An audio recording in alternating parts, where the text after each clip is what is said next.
কোন স্ত্রী স্বামীকে তালাক দিতে পারে না। স্ত্রী যদি হাজারো বার তালাক তালাক বলে জিকির করে, তারপরেও কোনো স্বামী তালাক হবে না। অথচ আজকে দেখতে পারি অধিকাংশ স্ত্রীরা স্বামীকে তালাক দিয়ে অন্য পুরুষকে গ্রহণ করে নিচ্ছে।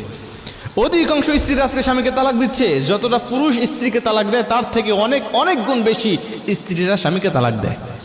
আর এর জন্য মেন দায়ী যেটা, সেটা হলো আমাদের দেশের কিছু অশিক্ষিত কাজী, যাদের ন্যূনতম শরীয়তের কোনো মাসআলা মাসাইলের কোনো জ্ঞান নাই। এরা ঘুষ দিয়ে চাকরি নিয়েছে, ঘুষ দিয়ে চাকরি নিয়েছে, হালালকে হারাম বানায়, হারামকে হালাল বানায়। তারা শুধুমাত্র কিছু টাকা দিয়ে দিবেন হাতে ধরায়া, দেখবেন যে সব কিছু হালাল করে দিয়েছে। শরীয়তের নিয়ম অনুযায়ী তালাক হয়ে গেছে, তালাক হয়ে যাওয়ার পরে আবারও ওই সমস্ত কাজীরা একত্রিত করে তাদেরকে জোড়া লাগিয়ে দিচ্ছে, আবারও সংসারের বৈধতা দিয়ে দিচ্ছে।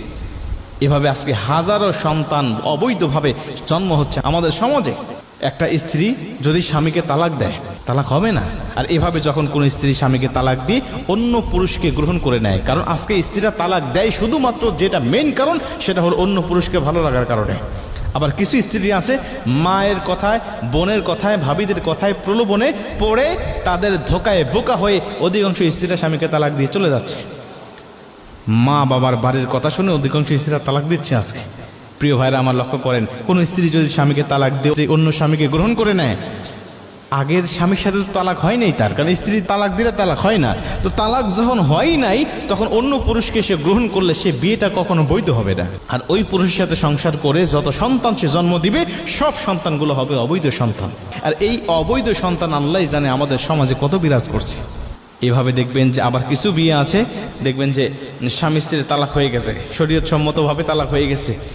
তালাক হয়ে যাওয়ার পরে স্ত্রীর উপরে যে 3 মাস 10 দিন 13 দিন যে ইদ্যত পালন করতে হয়, এই ইদ্যত পালন করার মতো ধৈর্যশীল নারী আমাদের সমাজে আর পাওয়া যায় না। তালাক হয়ে গেছে 7 দিনের মাথায়, 15 দিন 20 দিনের মাথায় দেখবেন যে আবার অন্য জায়গায় বিয়ে হয়ে গেছে, ওখান থেকে দেখবেন যে আবার সন্তান জন্ম নিচ্ছে। এভাবে আমাদের সমাজে অগণিত অবৈধ সন্তান জন্মগ্রহণ করতেছে।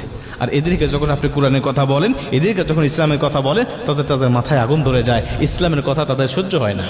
প্রিয় ভাইরা আমার লক্ষ্য করেন, এখন অনেকে বলতে পারেন হুজুর কাবির নামার 18 নম্বর কলমের মধ্যে আছে যে স্ত্রী স্বামীকে তালাক দিতে পারবে। ভাই, ওই 18 নম্বর কলমের মধ্যে যেটা আছে এটা ইসলামেরই নিয়ম।